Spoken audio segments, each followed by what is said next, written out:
But then a question for me is like about your method, like grit and grace. Like how would you explain it? Like because of course you have all of these credentials, everything, but it all boils down to like what's your approach, like what sets you apart.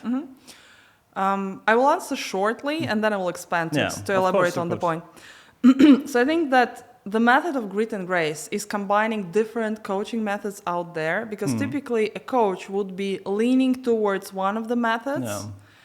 However, leaders which come in today, be it owner, shareholder, or leadership team, the environment they are facing is so dynamic that it's like they're not coming with linear requests. You just like work through that, and then out of sudden in the session something else swims up and something else swims up, and you need to be equipped for that. So grit and grace is about mixing methods and being equipped for whatever client brings. So now if we expand on that, basically there are 4 main models coaches operate on. First model would be grow. So grow is super tactical.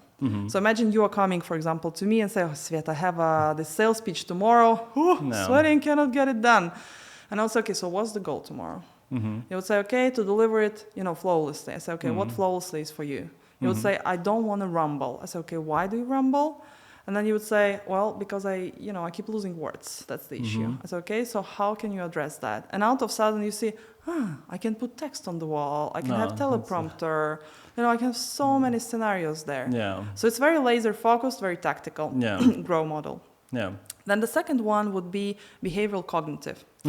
Let's imagine a not so rare situation where the shareholder, he's unhappy with founder who is also CEO because he reached his capacity as an expert. He needs to move on to let the company grow. So, and obviously this conversation is super tense and super loaded, right? And you don't go into this kind of conversations unprepared. Of course. So in behavioral cognitive approach, what we would do would sit in the role play. We would imagine how this meeting unfolds. Just play out like different scenarios and exactly. so on. We would feel it through. He would see, okay, where he falls short, where he needs to be a little bit more prepared, and so on and so forth. And then he would walk out equipped for this, transition.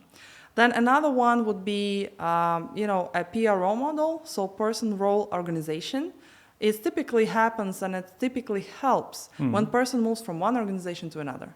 Like imagine yesterday you were in an organization which is super top-down, very sharp, direct, and now you're in agile world. Sounds nice, right? But then you're like, wow, feels scary, right? But what you have in your mind is exactly what you did before. So you are still operating in this rigid environment. Same operating system and just... Absolutely, which doesn't work in the new world, right? So what we would do in the session there, we would explore your perception of the role, there where you have been, and how it shifts to where you are.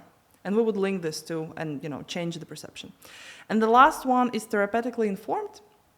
So I think I've already gave you several examples where you bring me the surface behavior, we check what is underneath, really? Like with this CEO who wanted to fire CEO, right?